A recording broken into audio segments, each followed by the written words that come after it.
use. Oh, and I'm starting the recording. So you want a fat brush, because doing this exercise will make you insane to try and use a smaller brush. You will see.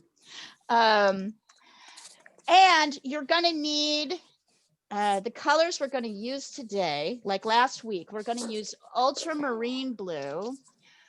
But first, let's get some cadmium red. You're going to get some cadmium red, or what you want is the orangiest red that you can find. And then a cadmium yellow, or just, a bright yellow is what we want. So get yourself a little bit of orangey red, cadmium yellow. Yeah, are you putting the colors on the palette paper? This is palette paper, yeah. This is palette paper. Okay. This is palette paper. And then this is what we're going to be doing the assignment on. This, once we paint this orange, we're going to put this aside to dry, and then I'm going to take another piece where we're going to do some practice mixing. So you'll want 2 sheets for that. Okay, but for the moment, we're going to start with cadmium red and cadmium yellow. And we're not going to have that many more colors. And so as usual, I have my brush here. Let me show you my brush setup so that you can see it. Okay. So I tend to have, you have a couple of options for mixing. You can use this palette knife if you have one, right? In which case, every time you mix, and we're going to start by mixing in orange. So I'm taking some yellow and I'm taking some red, and I'm mixing them together to make an orange. Notice I don't need that much red to make a good orange. See that? If I have too much red, it's too reddy. And once I do this, I want to take a paper towel or a rag and clean off the brush, clean off the palette knife. Okay. So sometimes I mix like this. And I'll just stick my palette knife in my water. And then you'll see over here, but very often you'll see me mixing with my brush. So I like to keep my brush in the water, and in between, I don't know if you can see down here. So here is my brush. You'll notice that when you dip your brush in the water, it can often be very drippy and wet. See that? You can even see how wet it is. So I try to dab my brush. Once I dip my brush in the water, I try to dab it in a paper towel so that I get some of the excess water off before I come over here to pick up paint. So now that I've got my brush wet, I'm going in. I might make it a little bit more watery. So I've actually gone and dipped my brush in the water. Again, I'm going to tap it a little bit, and then I'm going to come across here. Hey. And paint it orange. And I'm not so worried about my mark making at this point. However, I would like to see, if you can, to make it, because this is a little bit, this gets lighter as we come down. I'd like to see it go from darker. See if you can make your orange go from darker to lighter. Yeah, does it have to be thin and watery? Not necessarily, right? It doesn't have to be. It doesn't have to be. It can be normal. I like to do mine thin and watery. I like the kind of drips.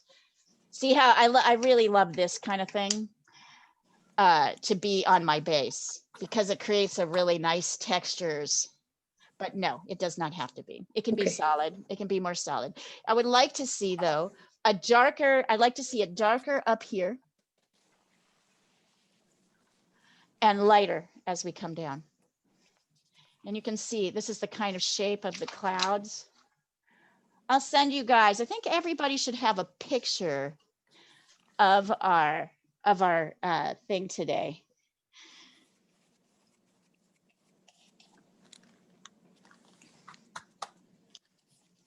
I don't think I need to take a picture of this. I think you guys can see it clearly enough. This is our base. And tell me, why am I starting with an orange base for this picture? Anybody have an idea? Why am I starting? Because of a backlighting? Nope. The underpainting. Or because it's the opposite color of blue. Yes, yes, yes, yes, Sandra, perfect, exactly. So because I want to put blue down here on top, I want an opposite color. The underpainting can warm up. Blue is a very cool, generally a cooler color. So I can warm it up with my orange if I make an orange base that dries. Exactly, the complementary colors. So, and once you've done that, I am going to set this, I don't know if you can see this, over here. So it's just kind of under, lost my little thing. It's just under here, drying. Leah, Yeah. is it? Are you doing it landscape format? Like Yes. Oh, isn't it portrait? Yep. Nope. Oh, Look. but you were doing it portrait. Show us No, yours. I wasn't. It's landscape. Ah, my gradation is the other way. What shall Well, I that do? doesn't matter. Doesn't matter. I wasn't actually showing it to you. I was showing it to you this way. That's portrait. That's landscape. Oh, I don't know why I got muddled. I started that way and then switched it. It's okay. Don't worry about it. It's not such a big deal to move this. And let's see what I really Do I want is. try to redo it the other way or do I Nope, leave it? just leave it. Just let Okay. it dry. Just let it dry. Okay. So what we have here with this guy, unlike last week, there's a lot more dramatic color shifts. You'll notice that the sky here is really dark. And just to make sure everybody has this, hold on. Just to make sure everybody It smells has. funny, but the paper. I'm gonna put this up here again so you can see it. This is what we're working from, so you guys can see it. So as you kind of come down, there's a much more dramatic cloud gradation. So we're going to be working on mixing, but I also want you to notice that this, and we're going to lay the sky down first before we put the clouds on. What I want you to notice is that this is not a solid sky. This sky actually gets lighter as you move down. Does anybody know why? Why is the sky lighter down here than it is up here? Ah, Because the sun is there and the sky, the sun shines like it's closer kind of. to A the- plus Oscar, A plus Oscar. Very good. Right, because this is a sunset. So remember, last week the clouds were up in the sky. So the lighter part was on the top and the darker part was on the bottom. In this particular case, the sun is setting and the sun is kind of down here. And you can see it because it's lighter and then it gets to a darker color. So it's trickier than it looks. So we're going to practice this. We're going to practice that shift before we start painting it. And we're going to talk a little bit more about color mixing. So once you're done, go ahead and take off. You guys can sort of see this down here. I want you to add to your palette paper, ultramarine blue, or if you've got phthalo blue, you can add that as well. You can give yourself 2 blues if you want, or you could just do ultramarine blue. You're going to put a little bit of white over here. don't fight while I'm painting. And if you have quinacridone or permanent red or rose, so if you've got a pinky red, you're going to put that next to your cadmium red. And we're going to start talking about, and let me label these. So this is quin red, permanent red. If you don't have quin or permanent red, you might have alizarin crimson. That's a darker version of a cool red. And this is cadmium red. You'll see a difference. I'm trying to decide if we need ochre today or not. I don't think we do. So we have our primaries, red, yellow, and blue, right? And we actually have 2 reds representing 2 different kinds of primary. So this red is a little bit cooler and this red is a little bit warmer. What does that mean? That means that this red has a little bit more blue in it. And this red has a little bit more yellow. So this red kind of leans towards orange And this red, believe it or not, leans towards blue. So depending on what kind of color you're mixing, and you're going to experiment today with using the different reds, you're going to get a different mix depending on which red you use. And it's significant enough that we're going to practice it. But from now, what I'd like you to practice, go ahead and clean your brush. The first thing I want you to practice is we are going to create a soft, on our practice paper, is we're going to create a soft edge between darker blue and lighter blue. So what do I mean? Leah, is What? it still the same huge brush? Yep. Everything's done Okay. with the huge brush. Everything's done with the huge brush. So I'm getting blue, and I'm getting maybe a tiny bit of white. I'm going to make sure my brush is pretty clean. And over here, I'm putting a dark blue. Oh, I can see there's a little bit of a glare here. Hold on, I'm going to make sure that there's not so much glare. Over here, there's a dark blue, and then I'm going to add more white to my blue. And over here is a lighter blue. Can you see that? Darker blue, lighter blue. Right now, there's a hard edge. What I want you to work on is creating a blended edge between the darker and the lighter blue, so that as you shift from one to the other, you're not seeing a strong line. Oh, I can see here. Hold on, I'm going to bring this down a little bit. There we go. Leah, once Yes, you've set the second color, you and take, before you start blending, do you put the brush back in the water or not? no. Okay. What I'll usually do is grab a little bit more of the light color and push it into the dark. So I actually came over here, grabbed a little bit more of the light and pushed it in. So I'm going to show you what the difference is between a darker and a lighter. You're going to want a soft edge. This is harder than it looks. So let's do this again. So this is a hard edge, right? This is a hard edge here. Here,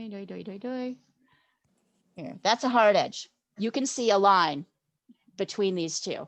What I want to see is no hard line between the two. So notice I'm going kind of in the opposite direction. Notice I'm tapping a lot. Notice I'm kind of pushing the light into the dark. And I'm kind of trying to get rid of, I'm doing a lot of tapping around the edge. You might feel you lose your dark a little bit, but there is a dark. You can see there's a shift happening from dark to light. So I'm going to put two up here. I'm going to put the two up here so you can tell the difference. I want you guys to practice that for a minute, just on a practice sheet of paper. Here's the hard edge on the bottom, and I'm going to take a picture and show it to you. And here, so this is hard edge. This is soft edge. Let's try that.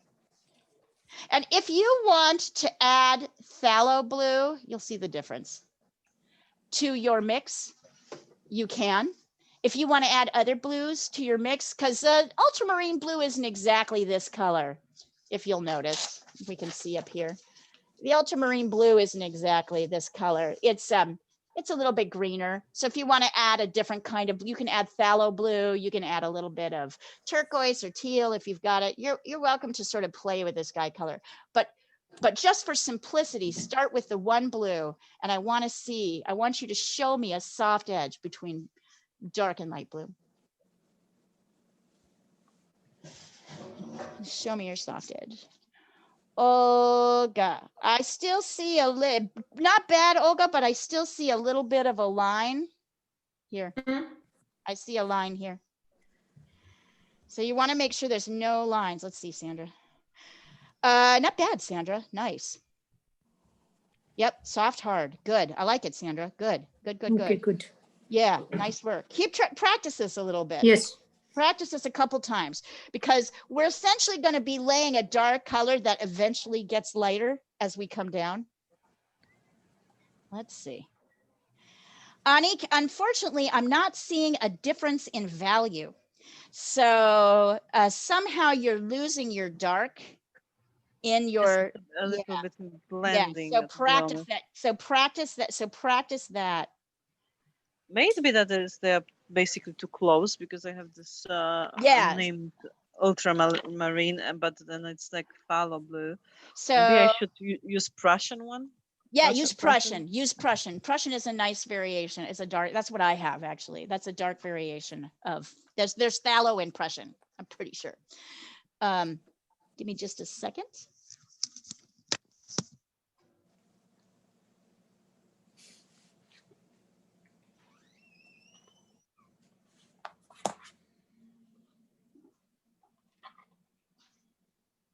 Oh, did you step on my thing?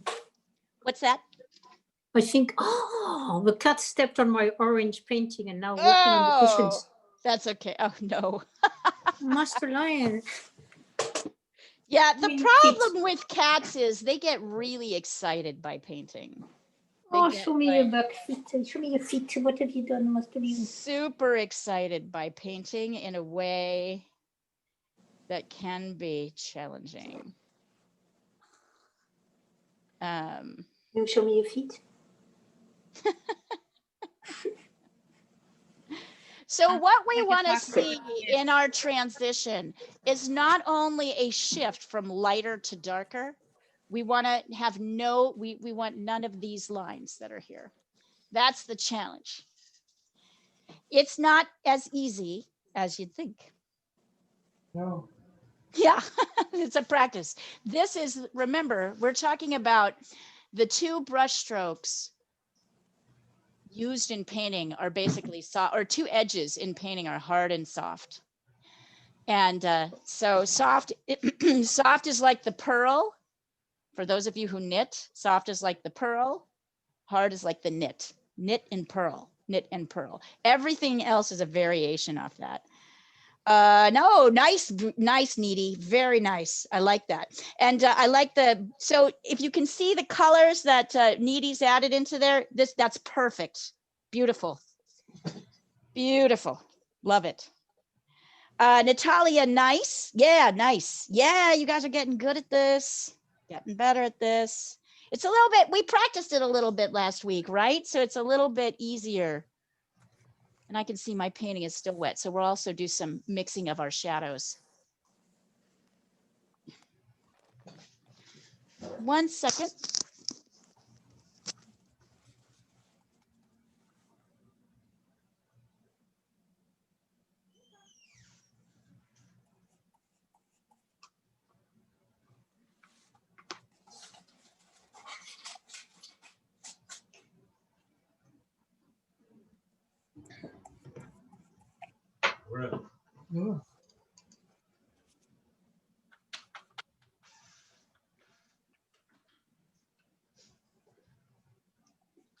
Sorry, guys, I have to leave you for a little while, but I hope to be back soon. I have to hop on another meeting. Oh, I hate this time of year for you, Diana. Yeah. That sucks. Yeah, it sucks, but I have to do it. But I hope I'll be back before the class ends. Yes. Okay. Come back as soon as you can. I will. Bye. Annika, I am thinking that you're scrubbing too much. Okay. So let me show you what I mean by that. I'm gonna come down here. Wait, I'm gonna come up here so that I can show you. I think you're scrubbing a little too much. So you're doing this. Here, put some of this in here and then some of this. You're pushing too hard. Okay. You want more of a tapping. See how my hand, oh, wait, you can't really see it. Here, hold on. Let me push it up here a little bit more. Now you should be able to see it. See how I'm almost resting my, oh, wait, you can't still. Here, hold on. See how I'm resting my hand on the edge of my canvas and I'm just kind of tapping? It's a lighter touch. So Okay. yours is looking very, see how I'm just like, woo, woo.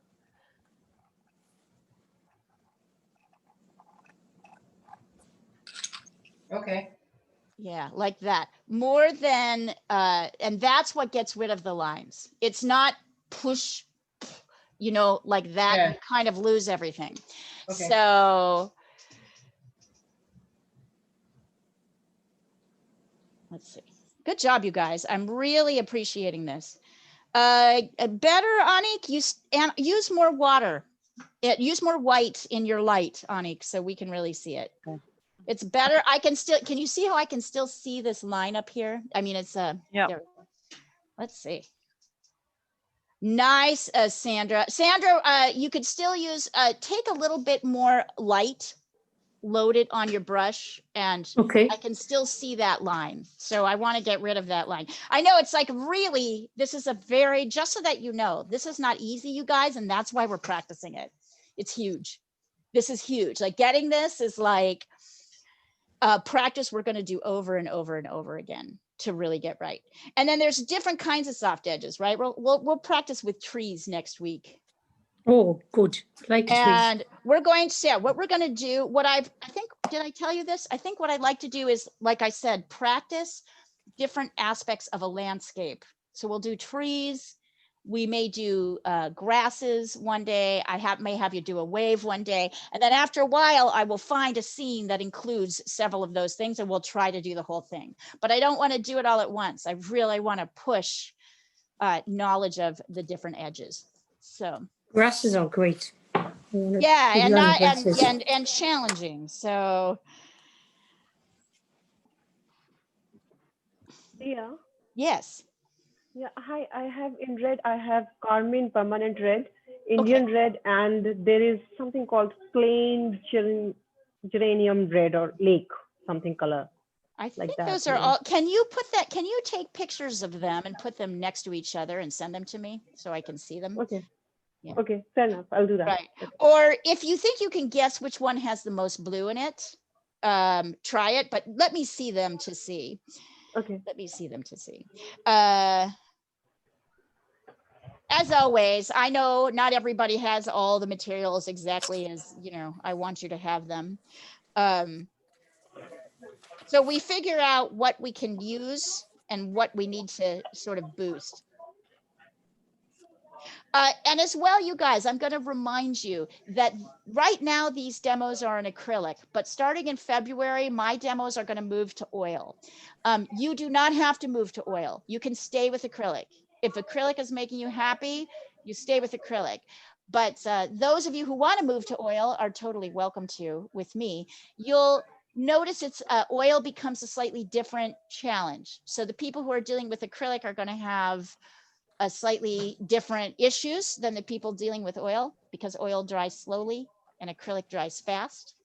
But I still think they're similar enough that you can use anyone. Leah, Yes. you know when you said you keep your brush in water, the water, is it okay if it touches the metal or not? The what? What do you mean? Like when it's in the water goblet, is it okay if it's the water line is above the metal piece or it doesn't matter? Sure. Okay. Yeah. Okay, Needy, I'm gonna say that your coolest one is the one on the far right, and your warmest one is in the middle. Is that one in the middle? I can't read it. Pale geranium lake. So your coolest one is use middle purple and pale geranium lake. Wait, hold on, let me look at this for a second. Interesting, that Indian red is different. Oh, Carmine, maybe, you know what? Try Carmine Permanent actually, as your cool, instead of middle purple. Try Carmine Permanent. Carmine Permanent and pale geranium lake. Those will be your warm and your cool. Okay. Nice, Olga. There you go. That's beautiful. So how hard was that? Super hard? It was the 10th try. I was like, do it again and again.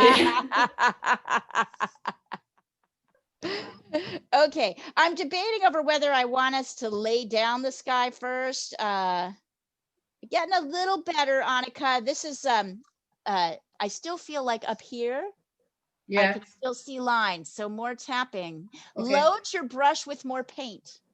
So Yes. you're not like just pushing water in, which will make it the lines more distinct. Getting there. Look at Olga's, the one that Olga just put across. Look at the one that Needy put back here, and you'll see this beautiful transition between light to medium to dark. That's what we're going for.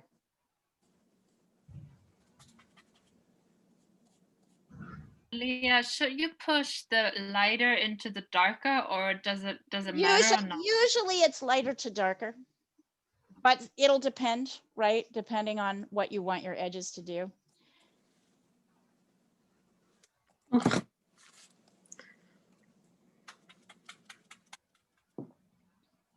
Usually. All right. And I think just to keep things simple and not confuse you so much, we're going to go once is everybody's paintings dry? Is your orange pretty much dry? Oh, yes. Okay. Yes. So since your orange is dry, we're going to go into laying down the sky. So I'm going to move this out. It I'm smells gonna- funny, this paper. I don't know. I kind of like it, but it's different. Yeah. You mean the But canvas paper. canvas paper? I don't know. It's hard for me to tell. All right, we've got this. I guess we don't really need to, well, we sort of need to look at this. Try to figure out what I want you guys to look at. Yeah, I want to see this. All right, so we want to see our source. There we go. My palette is down here. Oh yeah, I can do it like this. No, I can do it like this. All right, trying to figure out how to get you to see everything. How do I get you to see everything? Pull this back just a little bit. There. Okay, good. So we can at least see the top here. My blue is down here. Oh wait, so I will even better turn this way. There we go. So you can see my blue. So what I'm doing is laying down the sky underneath the clouds. So I'm not really thinking about the clouds yet. I'm really thinking about the sky. And do you see what I mean, you guys, about this kind of fun texture that like, so this is just accidental from a little bit of water coming in. There's a little bit of drip coming down. I really love this because I feel like sometimes those edges can be helpful. If not, of course, I can cover it, right? I can totally cover it up. So with your big brush, I want you to dip in water. Make sure you have enough blue, whatever blues you're using. I'm just going to use ultramarine. I might get tired of that and add more blue in. There we go. Whatever blues you're using, you want to make sure you dip your brush and then tap it to get all the extra water out. Now I'm pulling in, I'm doing an almost full dark, and I want a lot of paint on my brush. Yeah, I can already tell I need more paint. I'm going to give myself more paint. I want a lot of paint on my brush. And I want to start coming in and applying it over very darkly. Oops, sorry. Here we go. Very darkly in the corner here. It's going to be darkest up here. That's also actually almost always true about skies. Even when it's daylight, it tends to be darker at the top and lighter at the bottom.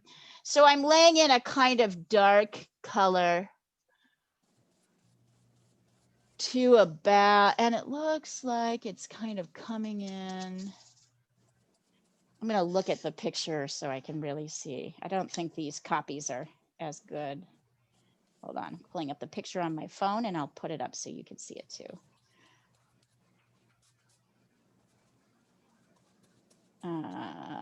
Do the strokes matter? What's that? Do the strokes matter? Let's talk about that for a minute. They do a bit. So I'm going to show you how to, there's a couple of ways to apply paint. You could go across like this, Right. but you're going to have to get rid of a lot more lines. I always feel like I like to actually apply my skies like this, Pat. So it's kind of dark up here and it's kind of dark down here in the corner. So I like to do this. I like to go stroke, stroke, stroke, stroke, kind of across, and then sort of tap out the the strong lines. If I see any strong lines going one way or the other, because there are no lines here, right? So ultimately, I like letting a little bit of this orange to come through. I like that. And then I'm going to lay in a lighter, because about here is where the sky starts to get lighter. So I'm mixing in here. Hold on, let me do this so you can see it. I'm going to add more white up here. So if you need more white, go ahead and give yourself more white. Make sure you preserve some of your dark. What does that mean? It just means don't mix all your white. Oh, and okay, got all it, your got dark. it. Yeah, sorry. So I am getting more white. I'm getting a light color, and notice I'm coming kind of right up next to this dark. And while these are still wet, I'm tapping. I'm trying to create a soft edge, a soft transition between light and dark. See that? I don't want to see any strong lines. I just want to see a gradual shift from dark to light. And I like Needy was really inspiring me with her teal, so I'm going to add a little bit of that. If you have some turquoise or a teal or something like that, here, I'll show you what this looks like, because I really liked how that looked. Ugh. So you can kind of tweak your sky color a little bit. This is a teal color. It's got a lot of green in it, kind of more turquoisey. I've now got my brush wet and I'm kind of drying it off. I'm going to go back in. I'm going to even blend in a little bit of teal into, yeah, and just go over the top. So, but what I'm really trying to do, and I know I'm going to cover some of this up with cloud, but what I'm really trying to convey is a shift from dark to light, soft. So I'm doing a lot of tapping. So this stroke isn't going to help you as much. You might like it because it looks clean, but you're going to have a lot of lines like this that you're going to have to get rid of. Right? I have to get rid of all those lines now. I don't want them to show. Because the blending, can it only be achieved when it's wet, or what? I mean, once it's yes, dry, both sides have to be wet. Both sides have to be wet. So that's why you keep a little bit of your dark dry, because if your dark gets too dry, you can come back in and add dark in the edge and then go in with a lighter color and blend in. Yes, you're going to need both sides to be wet. And I feel like this should be even lighter. And we're going to find that you're going to want to go even lighter than you think you should. Here we go. Here we go. So you see, I have a transition happening, but it's very soft. Y'all hating me yet? It's hard. I should show you. You can't. I should show you what I did with the West Coast class. It was really a mess up. I went I gave them a sky with 4 different colors, and then we spent all of our time trying to just get that sky without any dark edges. It was terrible. Anyway, without any strong edges, it was hard, really hard. So I was like, okay, let's make this simple. You're benefited. I always get more ambitious at the beginning of the year. And I want this to be darker down here on this side. I'm finding myself doing a lot of swirly, but we also don't want to see the swirls, right? You want there to be a kind of even consistency in your textures across. Yeah. All right. I think that looks pretty good. I think that looks pretty good. I'm going to take a picture of it. It's not exactly the colors, but I'm okay with that. I want to use what I've got, and I'm more interested in playing with the light and dark values than I am with getting the exact color. We'll focus more on that. Oops, hang on. Funny, I can really see the dark edges when I try to take a picture of it. I like having little bits of this orange come through. You don't have to. You can let more of it not come through, but I think it's kind of beautiful. This is where you're going to start to find where your strokes and your mark making become your own. I'm just showing you ways. Where are we? What's that? There we are. Okay, here is where I'm at with this. So there's a transition from dark to medium to lighter, but it's very soft. There's no hard lines. Maybe there's a little bit of a hard line there. No, I sometimes go in and use my finger because I can see it, and I'm like, I'm not necessarily saying you should do that.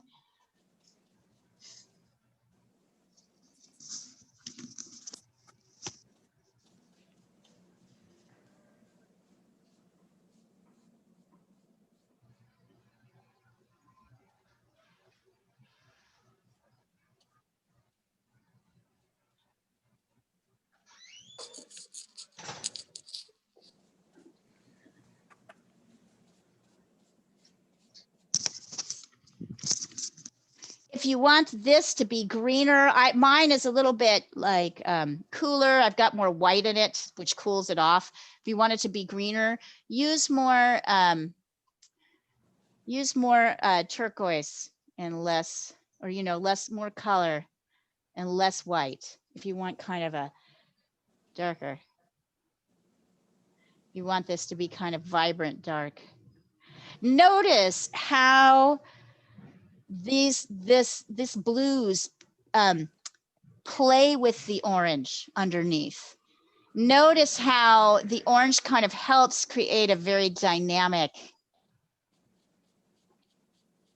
I'm trying to brush in a little bit more of that turquoise color into the base because I like it. I'm kind of brushing it in on top.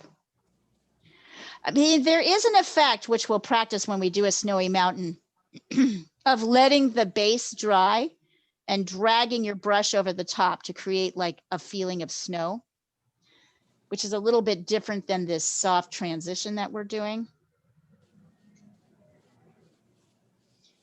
I'm mucking around with this maybe too much, but what the heck.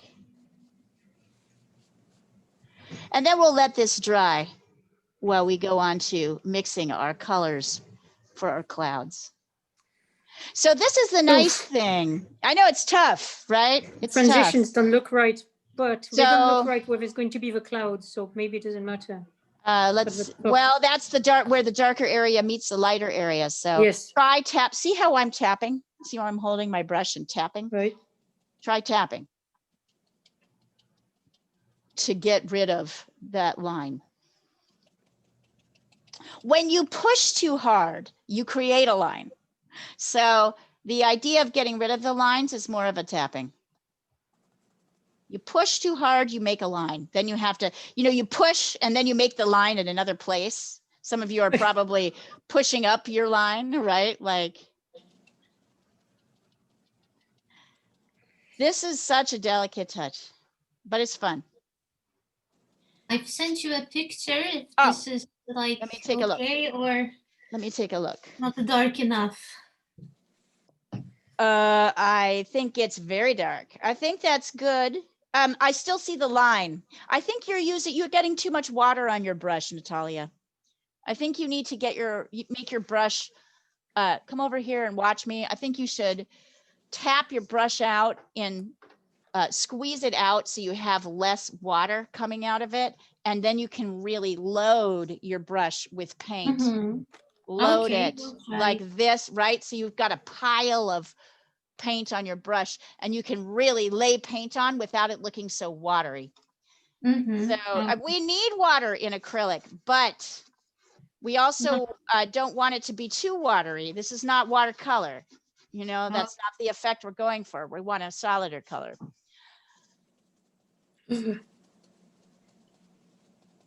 It's easy to get too much water on your brush. And one of the things that I'm going to do now while I'm waiting for this to dry and I'm waiting for you guys to finish, once you finish, you feel like you've sent a sky that looks pretty good. You want to clean your water and clean your brushes. So I'm going to switch my brushes out right now.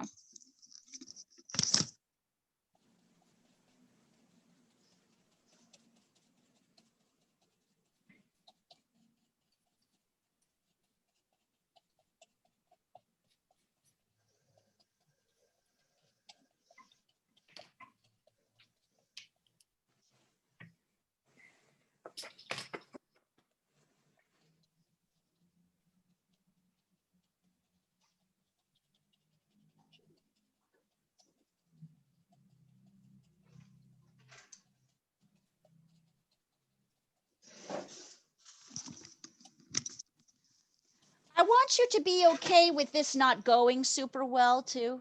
I want you to be okay with like this not being easy, or you're not exactly, it's okay, right? What's nice about acrylic is it dries, and then you can go back and cover up what you don't like quickly. That's also the trouble with acrylic, because as you know, both sides need to be wet for you to be able to blend effectively. So you're constantly maybe having to bring more paint in. Don't walk on the carpet. But it's okay if this doesn't go well. It's actually okay if any lesson doesn't go well, because you're learning to do something new, and this is a tough assignment. So having said, I want you to try your best and do this. I'm going to be looking at what you do.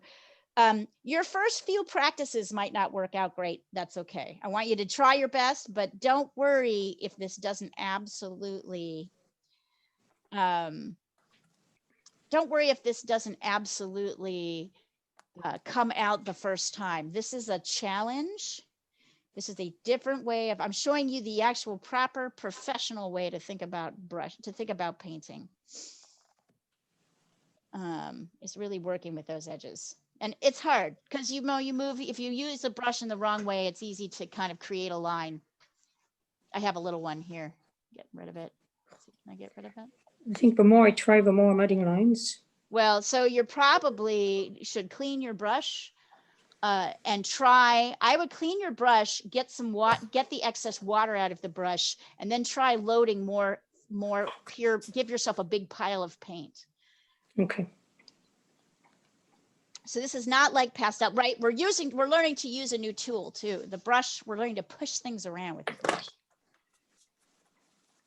I'm timing us. We're going to spend a few more minutes on this.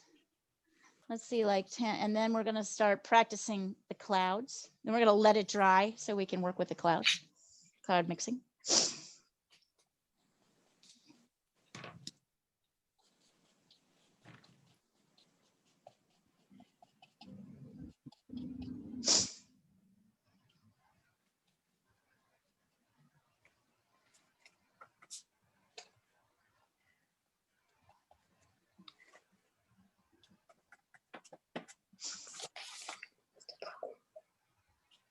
I'm going to jump on my palette.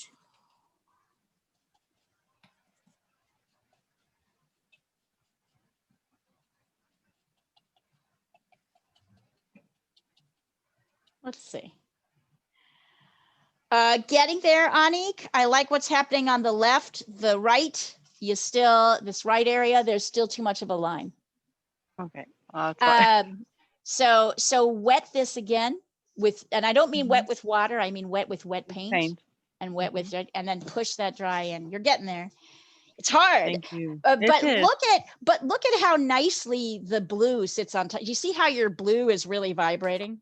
Your blue. I think also because of the fact that I changed the color, because I had this ultramarine from different producer. Right, and it's just not that good. And they don't blend. They basically, there's something that happens to them that they don't blend. Now it's going better. Right. I'm using the fight. Great. Yeah, it's hard. It's good. Just do your best. And, you guys can always go back and try this again, right? The video will be up. I'm going to do, there's always a chance to do this again. And then we're going to have a chance, of course. By the way, who's coming to beginning drawing and who's coming to pastel landscapes this weekend? I am. Yay! Isn't it awesome?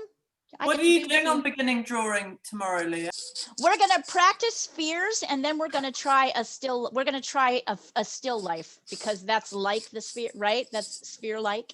Then we're going to move to fur shading techniques, and then paint, and then we're going to draw. So next week, I think we're going to draw the Smurfcats, and we're going to work on like how to do fur texture with pencil. But tomorrow we're going to talk about shading spheres. So that is where we're at. Do you want me to send you more pictures of Smurfa? I love the one that you sent me. That's the one. I'm dying. I was dying. I'm like, oh my God, she has a mini her. Do they get along? Looks like they get along pretty well. Yeah. And it's just my guy who doesn't like his older.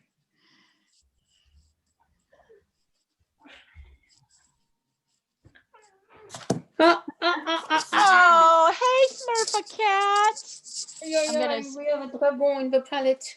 I'm gonna hold on. I'm gonna like replace the spotlight for a second. Hi, Smurfa cat. Hi, Smurfa. Those eyes. It's insane.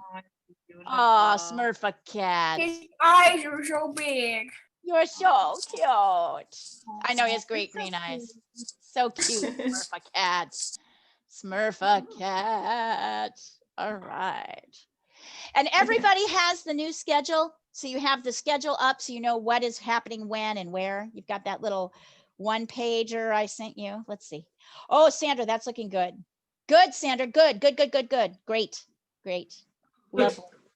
I'm trying to clean the dragon's paw. He jumped into the palette.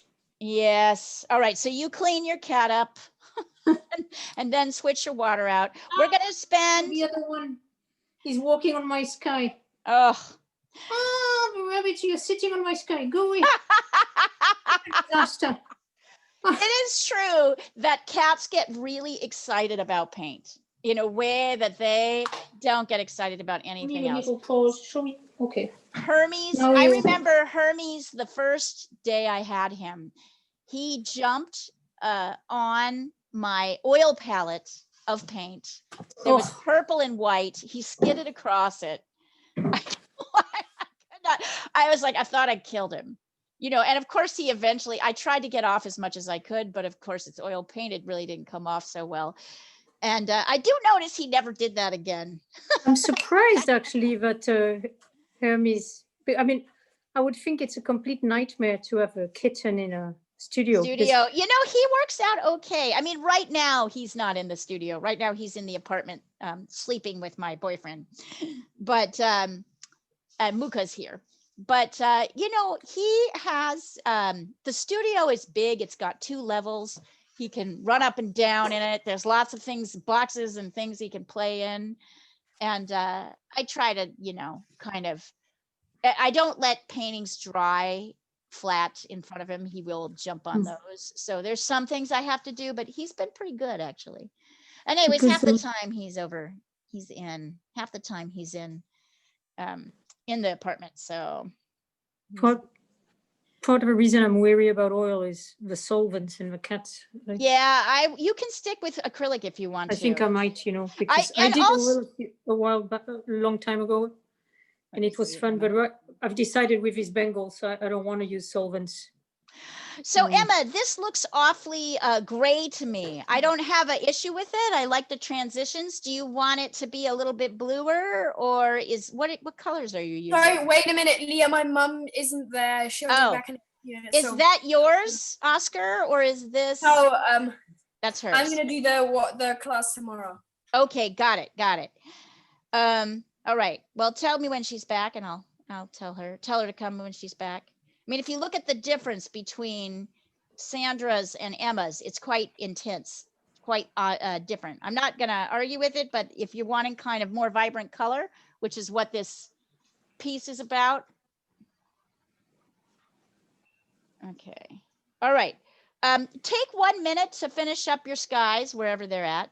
And then I want you to put this away so it'll dry. Put this to the side. And let's bring back one of our testing pieces. So I'm using, this is from yesterday, and I'm just finishing up. And once I get done and it dries, I'm going to cover it up with white and use it again next week. All right. And let's see here. Yeah, we can really focus on the clouds. So I can put this up here.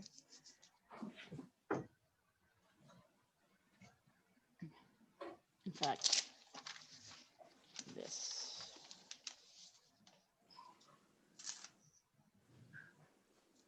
Okay.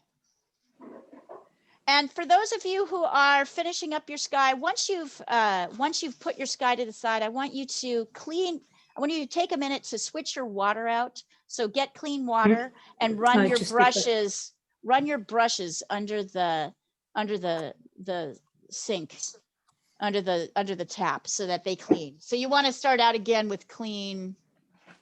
You want to start with pretty clean water, and you want your brushes to be clean. Okay. So when we look, and let me hold this up so you can see it. When we look at this source and we look at this, so unlike the clouds from last week, where it was a very subtle shift from light to dark.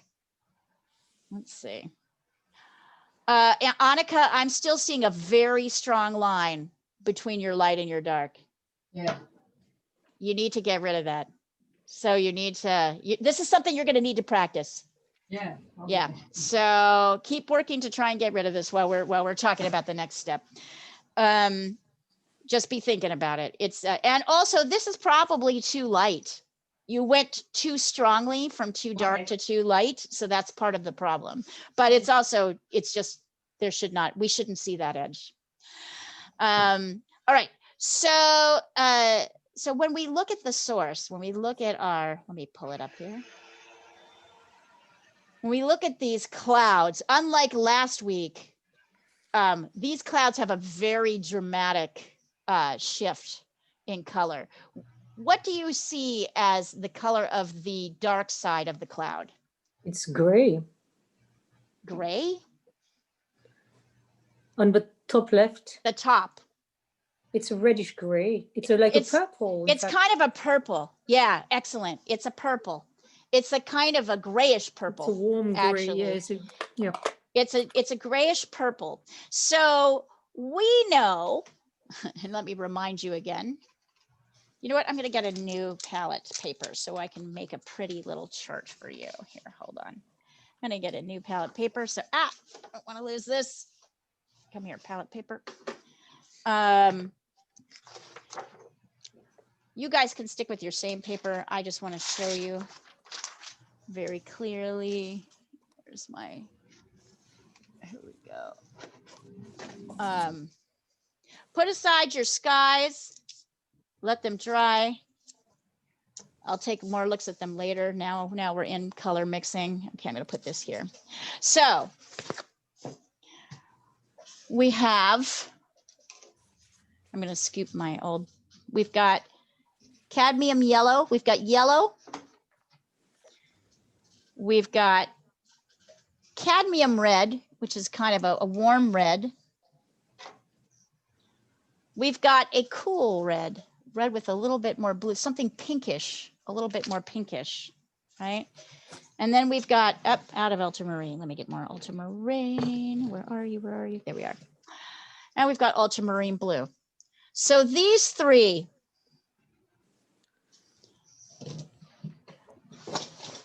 these four, these are the primary colors, right? We have yellow, blue, and red, cool and warm. So once again, the primary colors are the colors upon which we mix everything else. Oh, here, let me put this down here so you can see it. I'm going to take a picture of it so you can really see it. Hang on. What's up? Where are we? No, let's see. So there we go. All right. So I know that if I mix a little bit of red, I'm taking the cool red because it's on this side with blue, I get purple, right? So between these two, I get purple.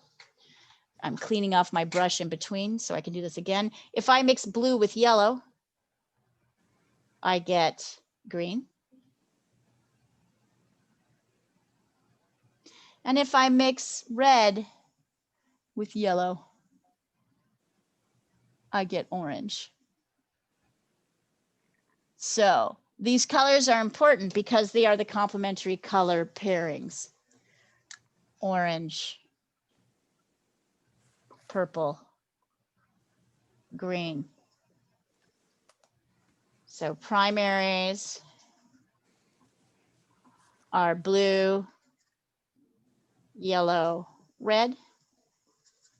Secondaries or tertiary colors are mixes of these primary colors: purple,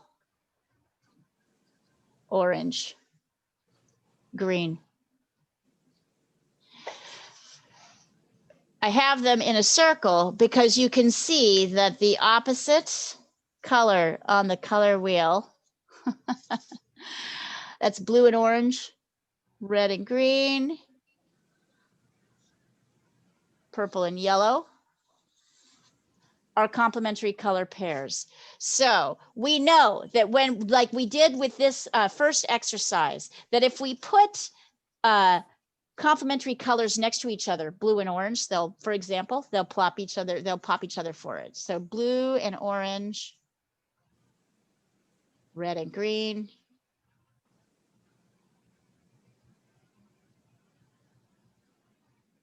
purple and yellow. You're going to hear me repeat these over and over again. Complements. These are complementary pairs. So if I'm trying to make, let me take a picture of this so I can get it over to you guys, and it's all written down. Whoops. So if I'm trying to make a kind of shadowy version of purple, what am I going to mix with it? Or the opposite. Yes, which is? Yellow? Yep. Orange. So I'm going to have you guys experiment. We have two reds here, right? To mix purple, we need to mix red and blue. To mix purple, we need to mix red and blue. I want you, and to mix the shadow color for here, to mix this shadow color for here, we need to add a touch of yellow and a touch of white to it.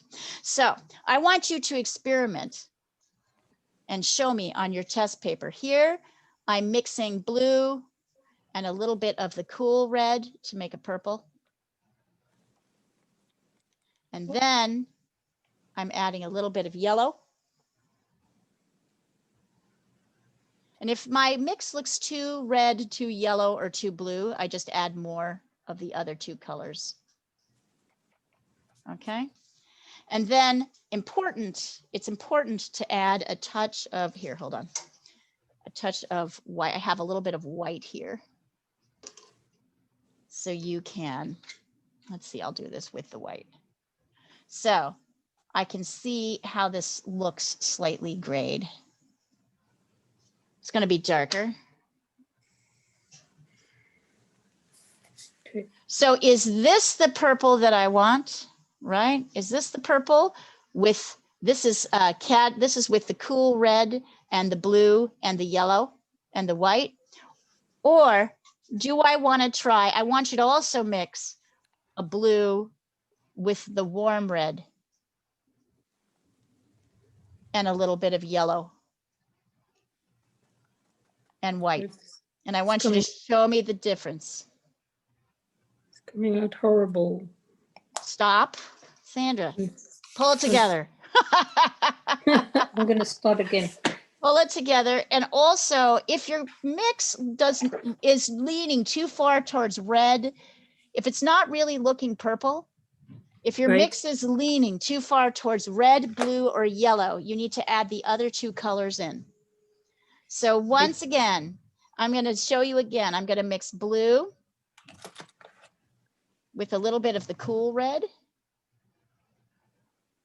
And then I'm going to add a little yellow into that mix. And then a touch of white, just so I see how the gray looks. Touch of white, okay? So this is my cool red, and I even might put it on my paper to see how it looks. And then I want to clean up my palette knife or my brush, however I'm doing the mixing. I want to try blue with a little bit of the warm red. See how that changes things. Touch of yellow and a little bit of white. What you're looking for, here we go. Oh yeah, they're significantly different. You'll see they're different.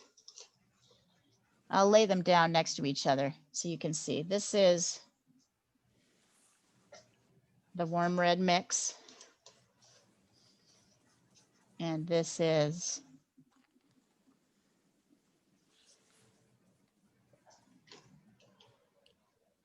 the cool red mix. Here, let me see if I can write that. So that's the mixing that you're going to be mixing 2 different variations of this shadowy purple. So each purple has to have yellow in it. So this is warm red, blue, yellow, and white. This is cool red, blue, yellow, white. This should look purple. It should not look red, yellow, or it should look purple, or it should not look too yellow, red, or blue. So if you've done that, here, move this down a little bit so I can get a better picture. There we go. All right, so I've sent it over. This one is the warm red. This is the cool red. A little bit easier to see on the screen.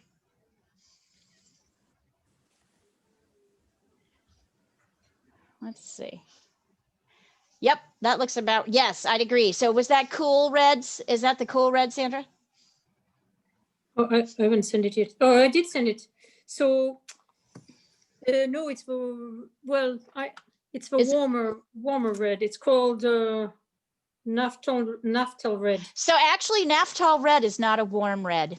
But the other one I have is the permanent alizarin. Okay, so the permanent alizarin was too dark and the Naphthol red works better. I agree. I like that one. It's pretty. Okay, good. It's pretty. Very nice. The warm red is, Naphthol red is not a warm red. Naphthol red is a cooler red. Cadmiums are the warm reds. This is like a Winter Newton set. Yeah. Do you have you must have a cadmium. They don't have a, so make sure you get a cadmium. Cadmium's good. Okay, I might have one actually. I had an old set.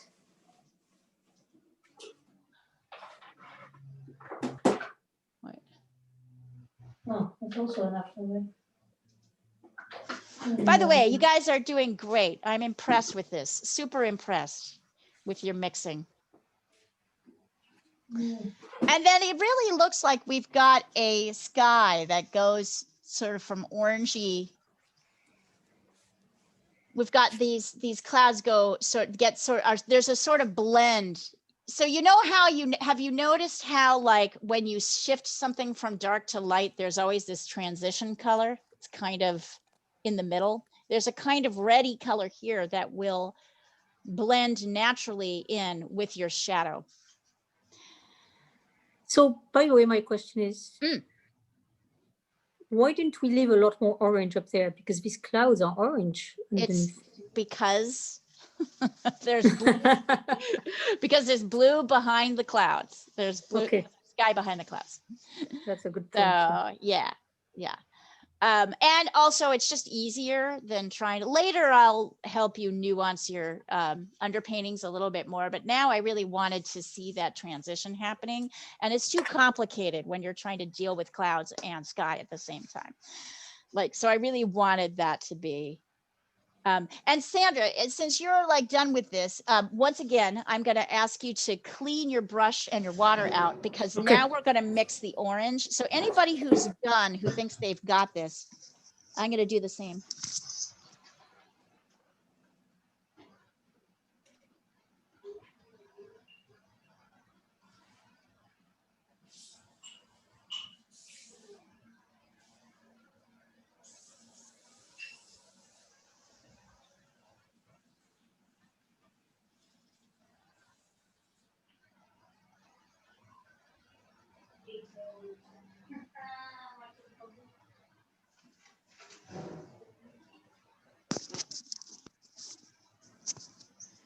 What we're going to do is we're going to practice mixing this orange, and then we're going to practice doing a blend between the shadow and the orange before we go to the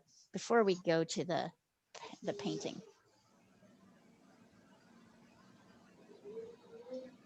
I know this feels very like slow, but I really want us to start to get these ideas, these concepts. Let's see. Yeah, so which one do you like better? I like the Madder Lake one. Me too. So that's the cooler one. That's the cooler one. Yeah. Yeah, you can see this is perfect. This may be totally helpful. This top one here with the cadmium might be totally helpful for certain things, but not this thing. But with cadmium, it seems a little bit greener, you know. Yes, it's exactly right. That's exactly right, because cadmium has more yellow in it. Yeah. Very good observation. Super observation. Leah? Yes. When we're mixing the paints now at this point, is the point to find the right color, or is the point to make a quantity of paint that we're going to actually use? The right color. The right color, because we're mixing two different types. So don't make a quantitative type because it'll dry too fast. For the picture, we're just making enough to do our testing. Okay, so it's just to sort of experiment with the colors rather than kind of make the final color. Great question.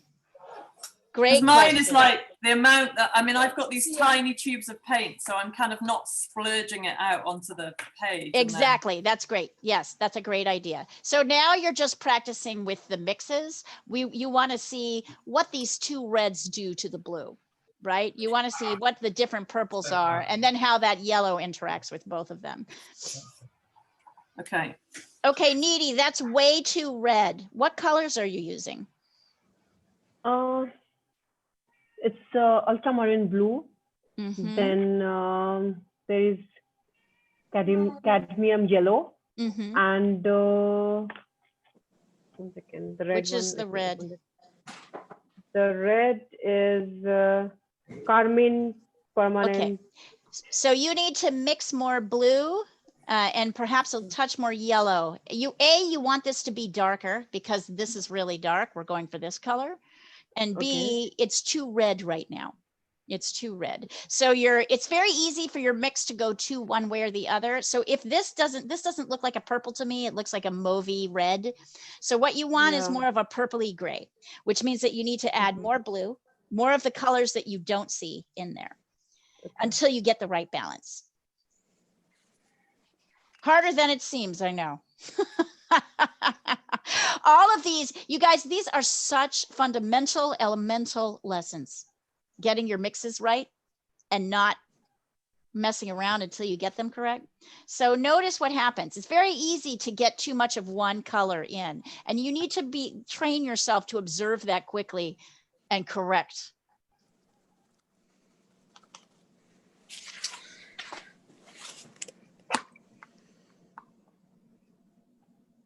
And I'm not laughing at you. I'm laughing because I see how hard it is. I'm like, this is harder than it looks. So I appreciate, and I'm appreciating how hard you guys are working with these colors. It's pretty amazing, actually. I was mixing the colors and a little helper came to eat my brush. Of course they did. Of course they did. See, Mooka Kitty is the perfect studio cat. She does not anymore jump on paintings. She just sits by me and sleeps. Eventually Hermes will be like that too. Really? When he's, yeah. He's gonna say when he's like 6 or 7 years old. Oh my God. Yes. The color has now become a bit purple, you know. Okay, so you need to mix more yellow in to make it a kind of darker purple, right? Like we're going for a purplish gray.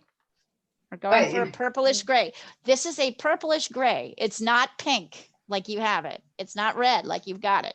It's a purple. The second What one, do you is do it when okay, you or get- do I need to add more yellow into it?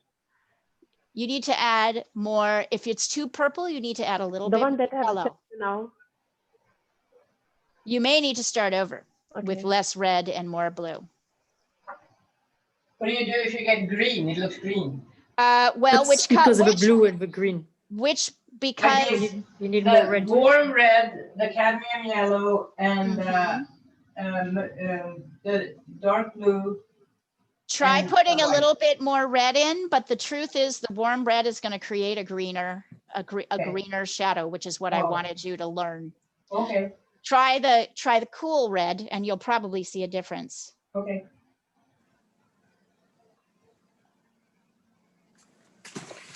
Yes. Very good.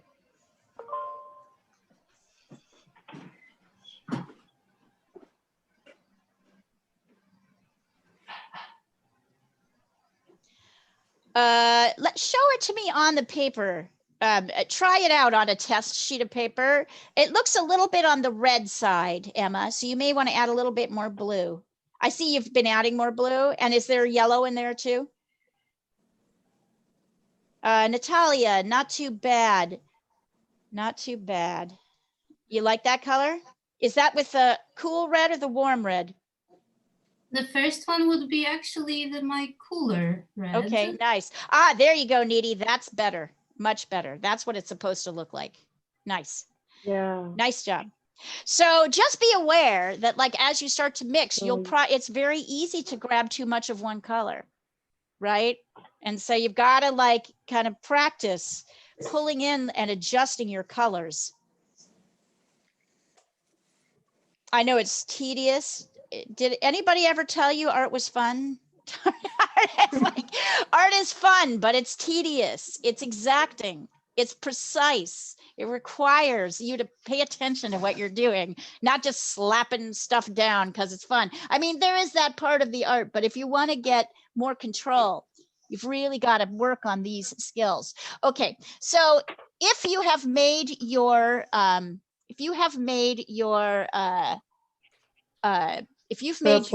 purple, now I want you to get a clean water. Okay. Make sure your brush doesn't have any blue on it. And you're going to mix an orange, which I'd say it's pretty like straightforward. You're going to take some of your warm red and your warm yellow to mix an orange. What you'll notice is you don't need that much red to mix this orange color here. And then ultimately what you're going to do is take some of your orange, right? And then some of your purple, put them next to each other. And I want to see a blend. You hate me yet? Hate me yet? Do you hate me yet? If you want to, I want to see a blend between them, kind of like what's happening here. Show me a blend between them. This is tricky because there's a real strong difference. And you might find that you need to add a little bit more red as you blend your orange into your purple, because there's kind of a red shift happening. So practice that. Right? So you've got your purple, you've got your orange, and now we're working on this shift from here to here. Then we'll be ready to start to apply it. My purple is all dried up, so I have to So start you again. got to start again. Yeah. So the joy of oil is that the mix does not dry. the mix does not dry in between the practices. So I'm making you, and this is partly because I'm making you guys stop and practice. You know, like we're working hard. So yes, you're going to do a little bit more work on the front end with acrylic. And here's the mix. Here's that. You'll see it. I'm sending it across. Are you back, Diana? Yeah. Great. I just came back. How was your meeting? Boring. All right. So there we go. See, compared to that, art is fun. Yes, yes. There's just always this part of art. I think people think it should be easier. I think it's like, it's a practice. It's a lot of work to be good at it, to have control of your colors, to have control of your subject matter. It's a lot of practice. And the brushes, and right, the brush is a new tool, right? The brush is a tool that doesn't do the same things that the pencil does, or even charcoal or pastel. So it's a new way of learning to it's learning to use that tool. So be patient with yourself. I just sent you sort of how this blend ought to look. And then once you've done this, you're ready to start applying up here. Uh-oh. Uh-oh. Walking on the palette. Scary. Scary. I can start up here. I'll show you guys the kind of beginning so that we can see it. Let's see. I want my. So like before, we're going to apply our purple first, right? The purple that we mixed, our purple with our yellow that we like. Mine is dried, so I need to make more. I'm making more. Oh, I need to even get more blue. I've totally run out of blue. So yes, you're going to have to, the big problem is you mix it, you get it perfect, and then yeah, no, it's different. And now you have to do it again. Yeah, it'll always be different every time. So you get better at like kind of adjusting your mixing as you go along. Yeah, that's what I want. A little bit more here. You'll get sort of better at judging. And then of course you have to lay it down. So it's a little bit dark on the top here. I'm noticing that. So I'm adding a little bit more red. I'm making it slightly lighter. I'm adding more red to my mix as I lay it down. Oh, and I also see that I don't like the glare happening there. So I'm going to put this here. See if I can get you. Sorry, it's hard to get the to get this so there's no, you can actually see how I'm applying.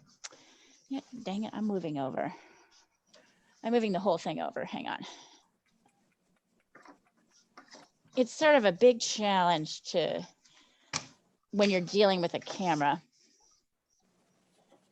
to get it so it doesn't. Here. I've got a minute. Give me a minute to do this. And come on, dang it. There we go. Okay, so I've got this, hopefully. Can move that over here. Yeah, that's a little bit better. You can at least see the top here. Here, hold on. Okay. So you can see how I'm applying this paint. I'm applying sort of my dark purple. And as I put it on here, I saw it was kind of fading a little bit. Here, wait, like this. You can really put it like that so you can really see it. I could see it was kind of fading into the background of my blue. So I added a little bit more red to make it a little bit more purpley red. You can actually mix if you're quick with your paintbrush on the canvas. This looks a little bit lighter than you can see here. And I can say, I'm just going to go to this distance, right? And now I'm going to clean my brush very thoroughly because I'm going to go to, I want to get all of my blue paint off because now I'm going to go to an orange. I'm going to lay my orange right here next to my blue, this orange, this purple that I just laid down on top of the blue that I laid before, right? I'm laying them down next to each other. And then I'm going to blend. Ooh, scary. Blending my orange into my purple so that there's a soft edge. Right? I don't want there to be a strong edge here. So notice as I move up, I'm actually adding more red to my mix so that I can blend the red with the blue. Can you see that? Mm-hmm. And notice it's almost all tapping. There's no hard edges. Oh, got to get rid of that hard edge. Sometimes you add a hard, and getting rid of a hard edge, you add another on top. So that's the transition in the clouds.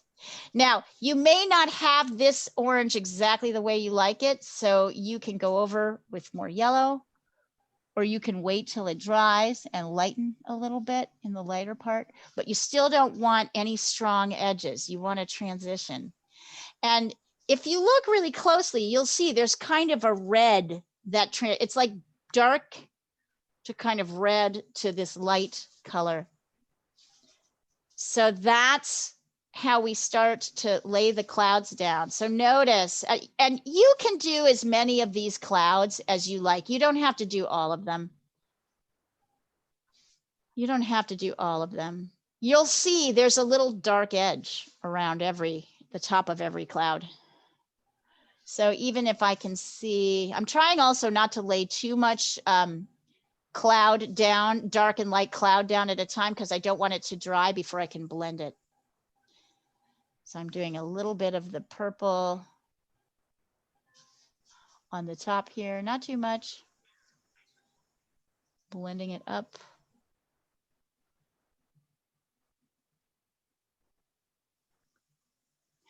I expect that this is something that you can continue on your own. I wonder what happens if I add a little white to my orange. I don't think it's going to be the right color, but we'll try. Shit. Yep. Yes. That's exactly what you should be saying right now. So just do your best, guys. Work on this one area. You don't have to do the whole thing in this class. You see how I'm tapping? Do you see how I'm shifting? And you can add the super light areas later. Yeah, you can imagine how the West Coast class felt when I added. Leah, the way that the purple transitions to the orange, is it because you used a different mix, or is it simply because of the I edges? added more red here to the edge. When I Okay. got to this edge and I blended a little bit, I then added a little bit of more red to make it a little darker. Yeah, I added more red because it's definitely, so it's quite a light orange over here, more yellow. And then I actually reached in and I grabbed more red to blend as I got, so that my transition was less sharp. Thank you. Yeah. Yep.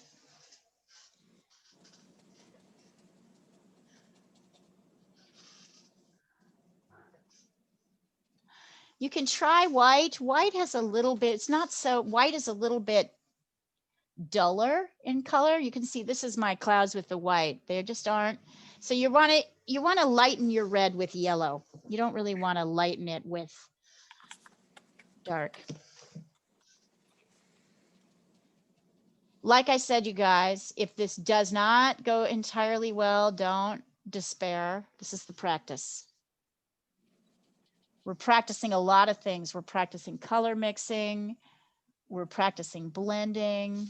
We're practicing transitioning from light to dark. Remember that our cloud should be sort of foggy. It's also possible you might have to take some more of your basic blue and add that into the background so that you can blend up, so that you can make your base. But I don't really want to make your head explode. I'll let you we'll start out like that.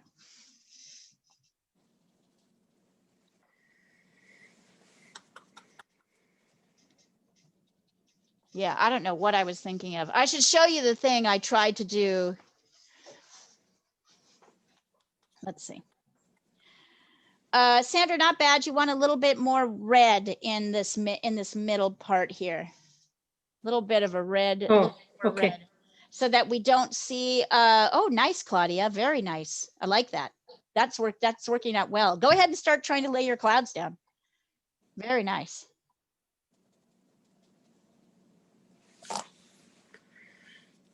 Is anybody finding this interesting? Yes. Yeah, it's fascinating, isn't it? How much technique is going on here. Give me just 1 second, you guys. I'm going to go make a little bit more tea. I'll be right back.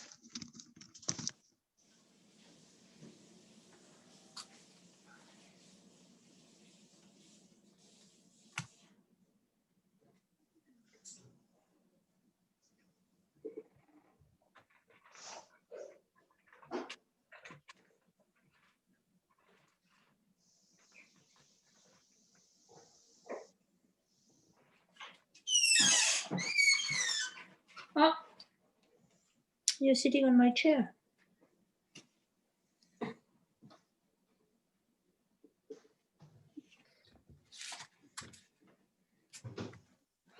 I'm so reading.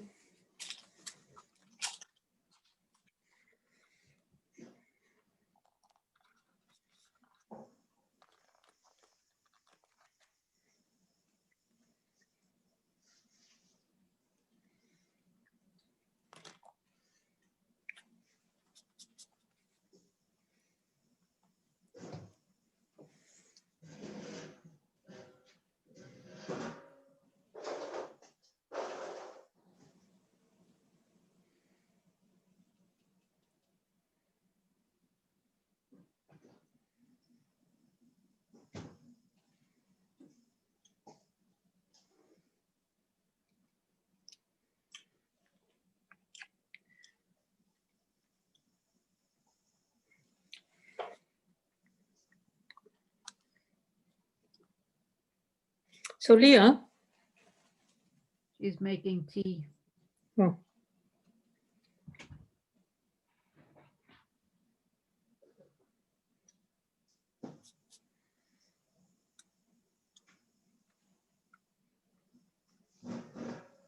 So Sandra, did you manage to get help about with that we were talking about? So in the end, they couldn't offer me something better than I have. Oh. And Michael stayed with it though, because I think the other guy wasn't that interested. He had to find, Yeah. Sorry. But it's nice that they tried. What's that? I missed. Oh, we're talking about refinancing. Leah, the problem I find is as I'm trying to blend, then the blue gets into my orange. So you want to be careful to start from the bottom and push up, and you want to clean your brush often in between. Okay.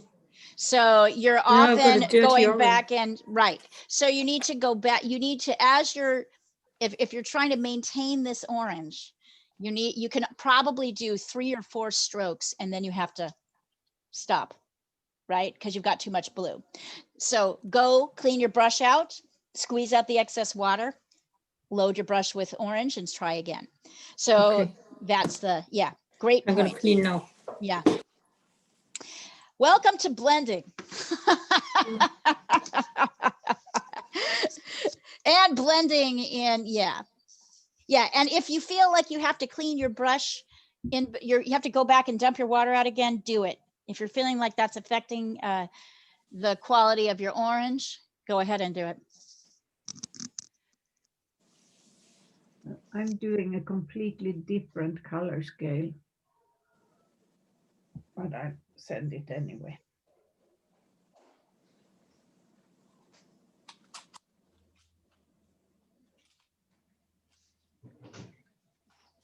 Oh, no, I'm sitting there. No. Okay, we can share. Yeah, you have to share with your cats, don't you? It's just, it's a very small seat. I normally have a bigger seat here, but this one is more kind of ergonomic, but it's difficult to fit a human and a lion.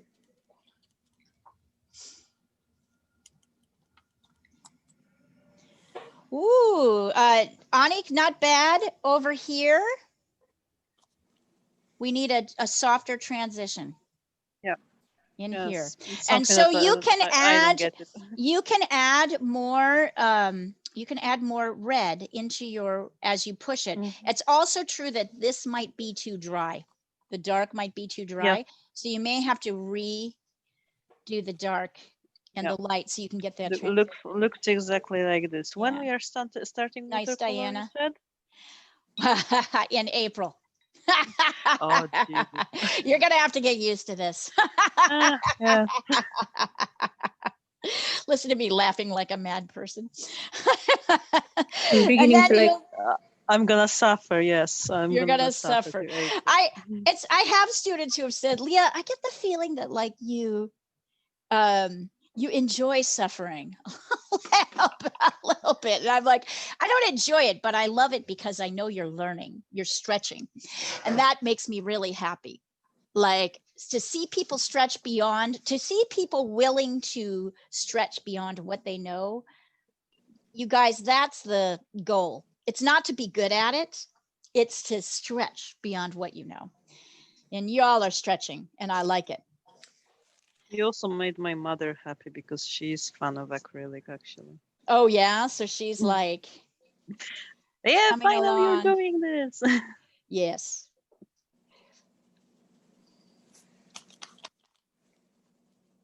So Claudia, you're starting to get there, but you're, so I would say it's still a little, I think you need to darken your darkest area.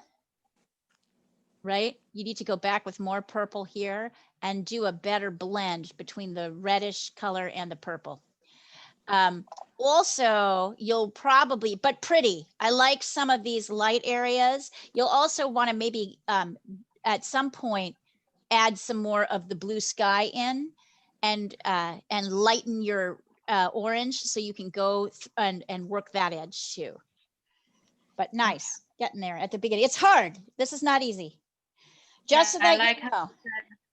I like how you said you like some of my lighter colors. That was really encouraging. I like that. I like that. I think that's starting to work. So now you just got to keep pushing, right? Like pushing those edges. Sorry, I tend to be very problem oriented. So I'll go straight to the problem without saying, oh, I really like this. So I'm trying to get better about that. But it's the mistakes you have to improve. Right. And that's where you learn, right? And I'm sort of focused on that. And sometimes I don't think about saying, hey, that looks pretty good. It's hard. I mean, you're doing blends, you're doing soft blends between very strong light and dark areas. That is challenging. That's like super challenging.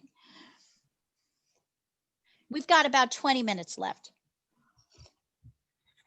So even if you guys don't finish this, even if it doesn't work out, I want you to be okay with whatever the result is here. Even if you feel like continuing to go over, do it like throughout the weekend. Keep working on this painting. Keep it up so you can continue to kind of work the edges as you want to. And text me while you're doing it. I'm happy to look at anything as you continue on in the week. Next week, we're going to focus on, we're probably going to do a tree. Oh, good. I think we're going to do a tree. I love trees. Mm-hmm. We'll try tree. Yeah, right? So I need that practice. Yes. So I have to find the right trees to practice. I guess they're easier without the leaves. Winter. No, they're actually easier with the leaves. Yeah. The leaves. And then you can see the structure. Well, yeah, but like in terms of the brushwork, there's way more work in a tree without leaves than a tree with leaves. So that's, yes. Unless it's very far. You, Leah. I don't think it looks like clouds. Let me see. That's okay. It's an attempt. We're trying. Let me see if I can help. I think it looks like water again. You might just have to be cleaning your brush, squeezing your brush out a little bit before.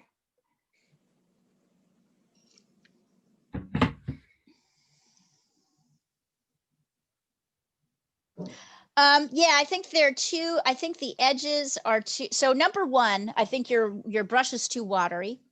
Number two, this edge too strong. This edge is too strong. So you need more paint, less water on your brush. These need to be dark, right? So just keep practicing. As well, you may also need to, you may want to take a break from up here and add the dark blue of the sky here, and then try a blend into the sky, right? So because it's got to blend at the bottom as well. You got to blend at the bottom as well. So it's this sort of insane thing. Listen, I know I gave you guys something that was almost impossible to do, but it's about practice. It's not about getting it right. This is about practice. And I thought it would be helpful to look at something so you can, you know what I mean? So you have something to kind of look at. But it's a good idea. It's a good attempt, Sandra. It's a good attempt. I'm beginning to like pastels more and more. And you know, that's totally valid.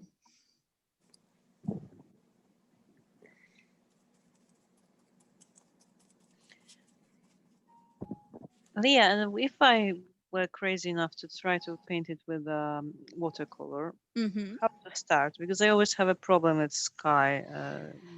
Classic problem with sky.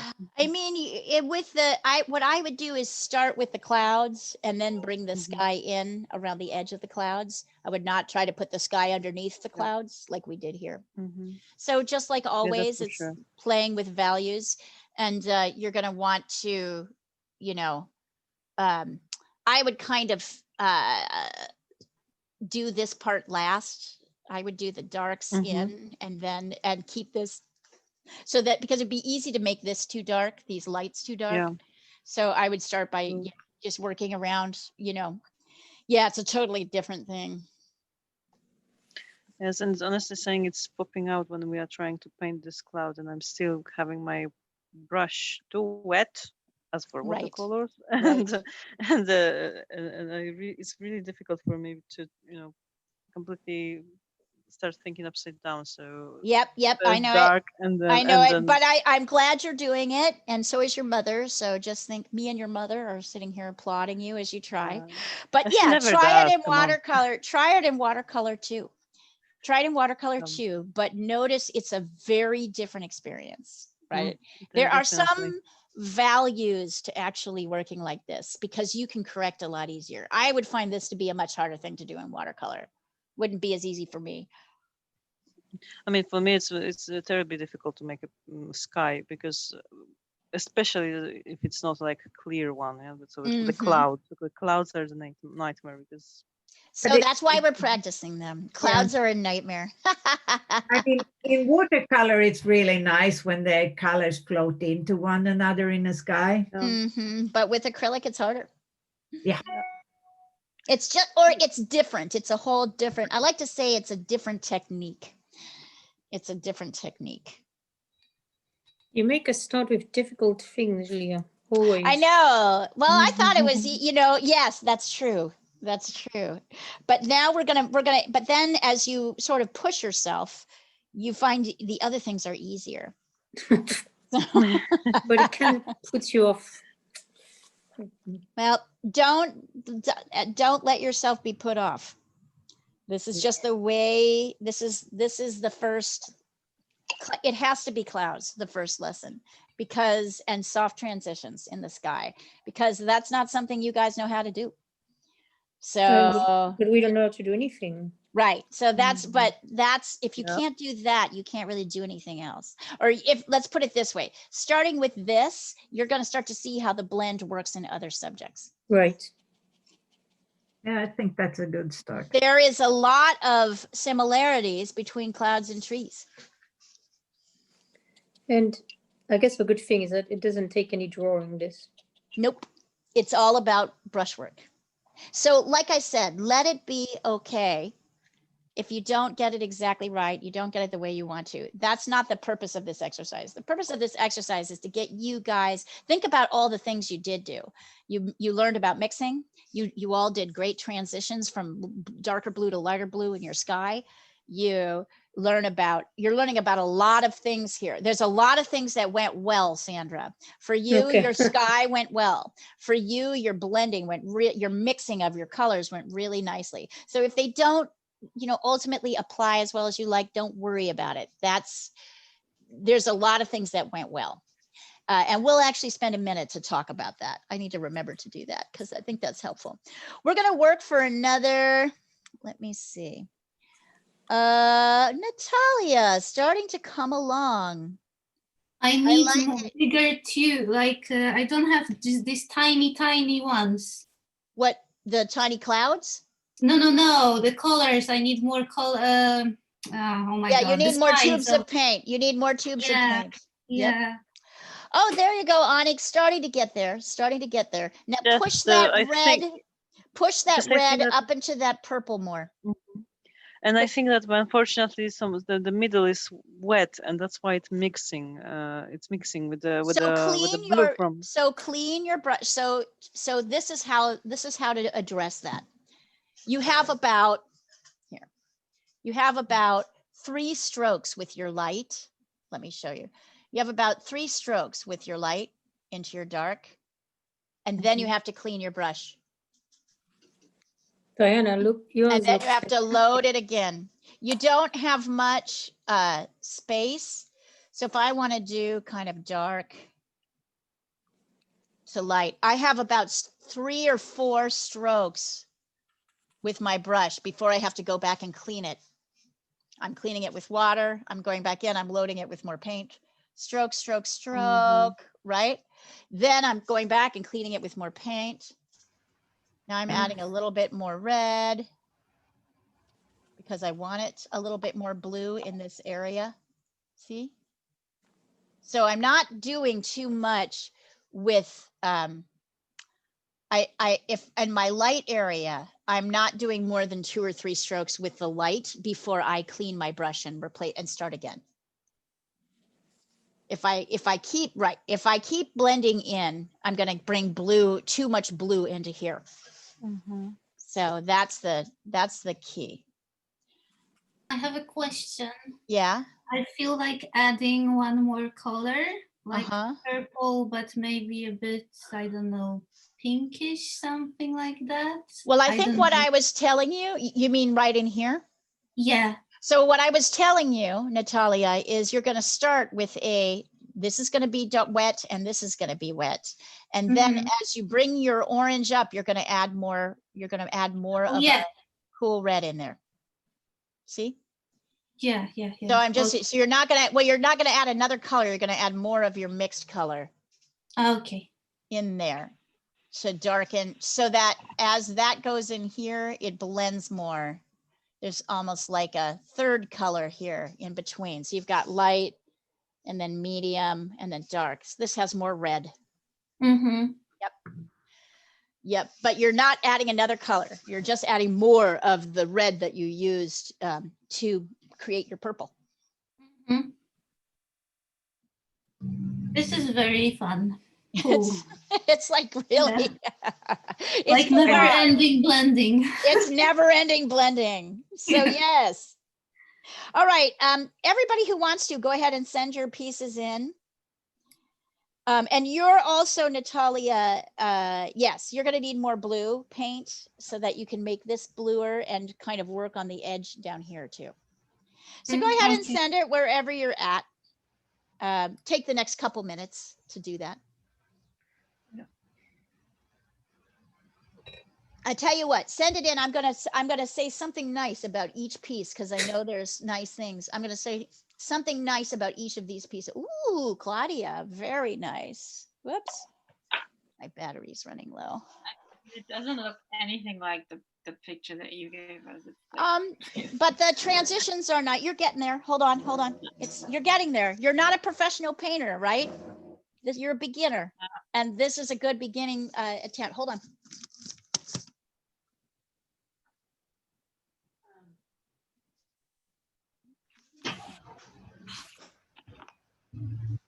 Crazy how much paint you need. I mean, yes, because it keeps drying as well.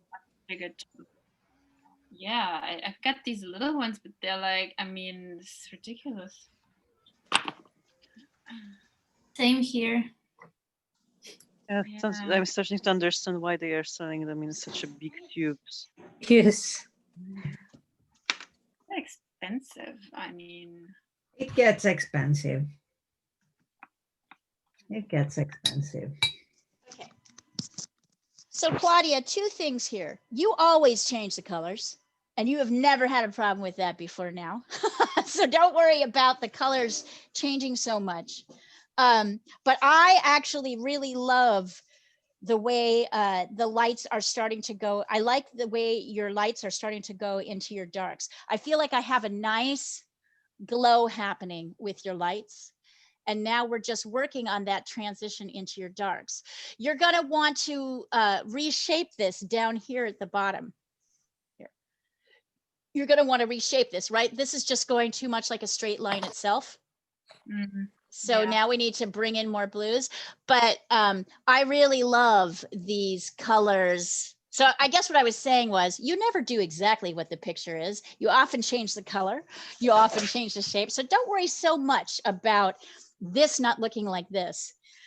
Just work on creating your transitions. Just practice on your transitions. I like these oranges, and I like particularly what's happening up here. See how this is starting to have that feeling of cloud? Perhaps not this one exactly, but it has a feeling of cloud, right? These kind of layers of light kind of sitting, little puffy bits sitting on top of that. So you're on the way. You're on the way. It's good. Oh, Diana, very nice. It looks lovely, Diana. Notice how notice Diana's transitions also. We've got a dark that kind of gently goes into a medium, and then little splashes of light on the top. She's got a slightly harder edge here, but even this isn't that hard. If you look close at this, you'll see this is a soft edge. It's a soft transition. There's a lot of nice soft transitions here. Anybody else want to send theirs in wherever it's at? I'll say something. I promise I'm going to say something nice about it because it's going to be easy. Okay. Send it in and I'll tell you what I like about it.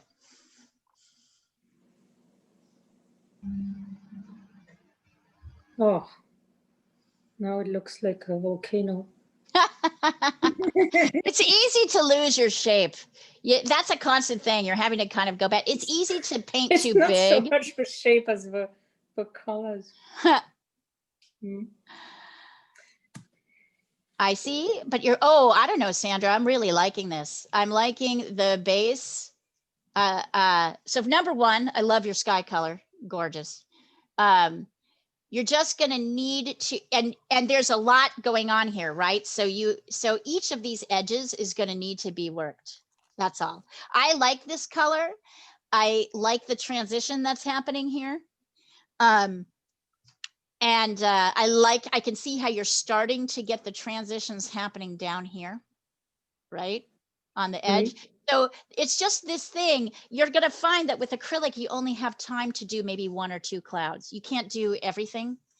Right. You can only, so you need to work each edge separately. And that's like the tradition, but I love the sky color. I love this transition here. That's working. Okay, good. Let's see. Not as bad. Annika. Ooh, starting to get very nice, Annika. I like the transitions happening here.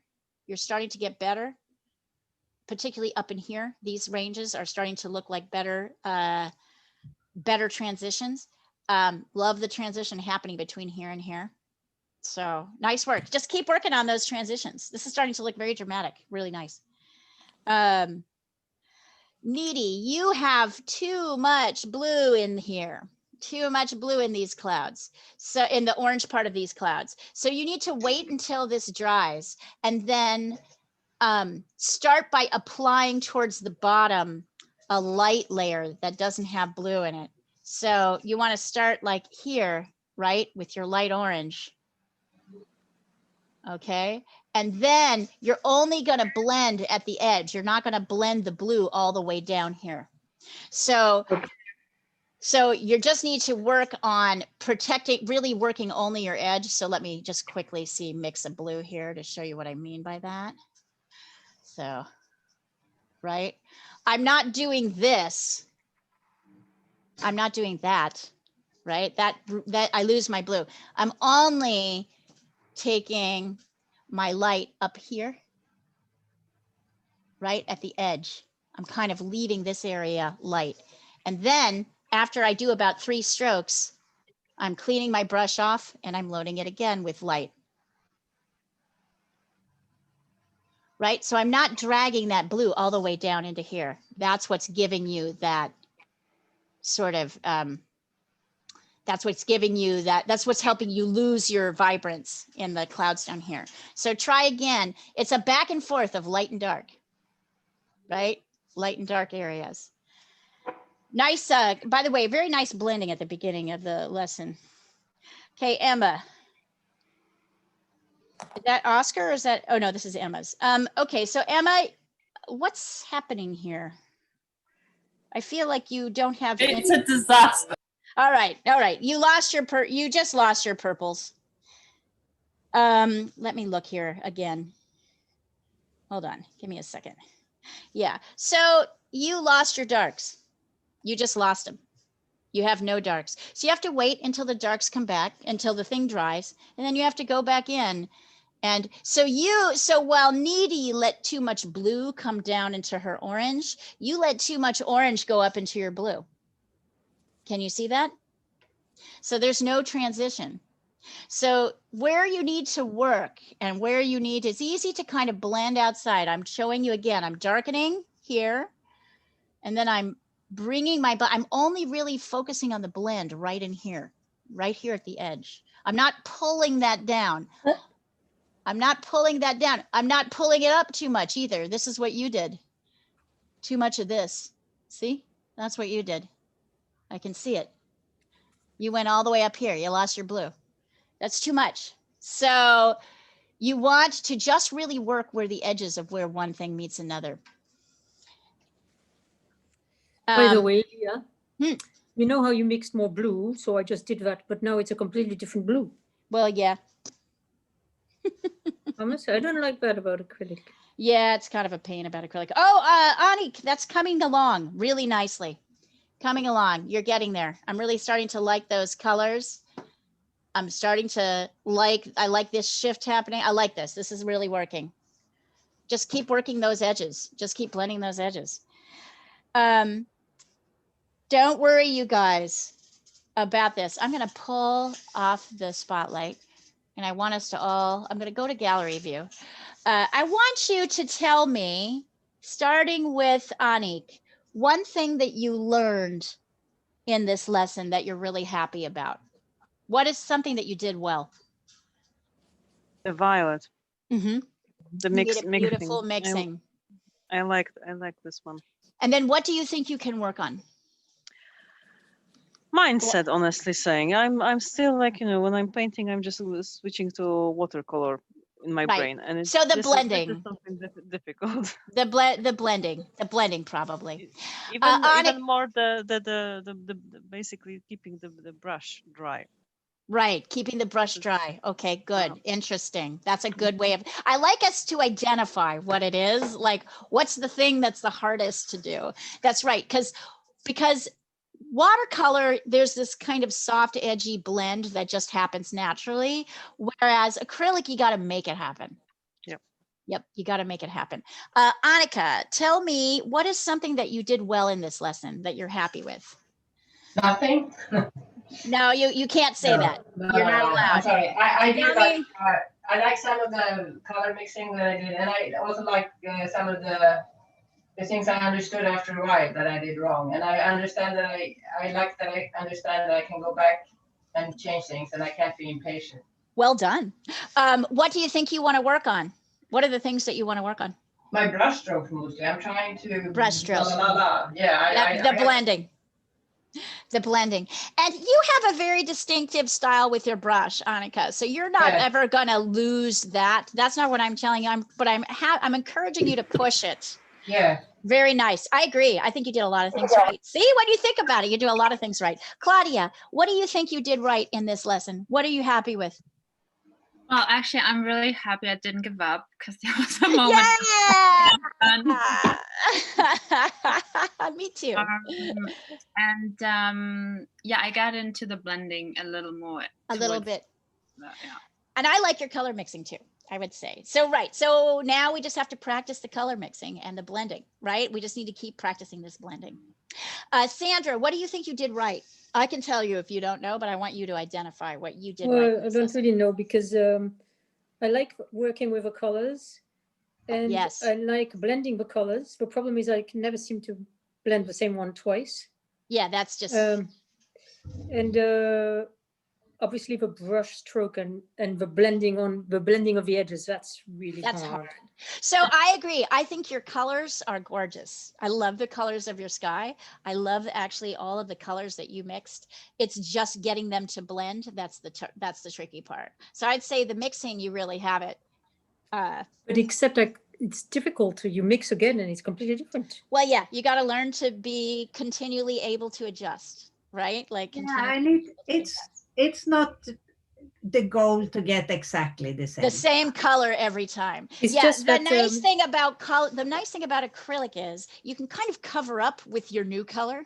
But like, so now I'm doing that, but I'm not sure it's an improvement. I blended more blue to blend the bottom of the clouds, and it's a completely different blue. Well, so then you maybe change that blue, the rest of the blue later, but you can make that decision later. You can adjust as you need to. But remember also, skies are not like just sort of a straight blue. So usually a few blues doesn't really hurt. Anyway, I would agree. I like the color mixing. Natalia, what do you think you did well in this lesson? Well, I don't know if I did as well, but I realized how often you have to clean your brush. Well done. How important it is. It's kind of crucial because you get you get mud otherwise. Yeah. Yes. So that's what I learned, and I have to work on everything. On the blending and the mixing, yeah, and making sure you have enough paint. yeah, that's it. Okay, Emma, and I'm really enjoying watching you work, Emma, over there. Tell me what you think you did well, what you learned today. What you did well today. Turn your butt and don't tell me nothing. I'm gonna slap you. Well, I would. I can't slap you. I'm kind of overwhelmed by how disastrous this is, really, to be honest. I've got a pile of wet kind of tissues all around me, and I feel like I was trying to, my brush was constantly too wet, and okay, so what did you learn to make the brush? I find this harder than anything else that we've done, to be honest. Okay. Well, yeah, it's a tool. It's a new tool. But Emma, I need you to say something good. So I need to hear something. I need to hear you say something. I quite like the colors on this little corner that I've just done. Yes! Largely because they look like a rainbow. They don't look like a cloud, though. They just look like a rainbow. It's okay for this to be hard. It is okay for the brush not to feel like a natural tool. It is okay. This is an entirely different tool than your pencil. So we're learning. We're learning how to start to use it. Yeah, Claudia. I loved Emma's brush stroke. It reminds me of Van Gogh. I think she has some better. I think she's. I agree. I absolutely agree. I think this is better than Emma, and you'll see as you go along. It's going to get easier. Olga, what about you? I think the best lesson that I learned is not playing together with my cat. What's that? Right. Oh, yes. Because he put his nose into the purple paint, and I was cleaning him. But seriously, I think the most important for me, what works well, is like practicing the blending. And what I should learn more, it's like mixing colors and shaping the clouds. The right shape. Shaping the clouds in the right shapes. I agree. Diana, anything? What do you think you did well today besides getting back to class before the class ended? Yeah, that was what I really did well. Right on. It's just fun. It's just fun doing the mixes. I'm trying to create a dramatic sky, and I'll get there eventually. Yes. Needy, what do you think you did well today? Needy, hello? Hello, Needy. Hello. Hi. Can you hear me? What did you do well today? I think blending is not that difficult, but with these colors, you need to have patience because I applied my orange on the wet blue, and it turned out to be a very greenish, purplish, more like a bottom of the sea than the sky. That's right. So when you mix blue and orange together, you get a muddy color. Yes. When you put one on top of the other, so you need to make sure that there's an area, right? So you learned that there are areas that if you want your oranges to be bright, your blue can't be wet in that area. Yeah. But I agree. I think you're picking up the idea of blending really nicely. All right, you guys, great work today. Next week we're going to do a tree. And leave these skies and these clouds. And I promise it's going to get better. You're all actually doing, even the overwhelm, all of it is, I want you to hold on to this feeling because that means you're learning. It's not when you get it, that's the thing. It's the trying, that's the feeling we want to reach. So I thought everybody did great, and you're going to be surprised at how much better you get quickly with this method. So anyways, I hope I see some of you tomorrow. I'll see you. I have a question. And for Diana as well, and Yulia, because Diana uses acrylics a lot. Do you have an opinion about brushes made out of animals or synthetics? Synthetic. I tend to use synthetics too. Oh, I good, just tend because to I like bought them synthetic. better. I don't like doing for animals. I don't like the animal brushes either, and they've never. I don't know. For me, they've never really even done. No. I don't think. It's not the kind of painting that I do. Synthetic holds up much better. Yeah. Oh, I good, think because I also feel bad about buying animals. Yeah, Yes. don't. You You're right. feel bad about that. You're absolutely right. You don't need them. Okay, good. Thank you. All right, Leah, you guys. Yes.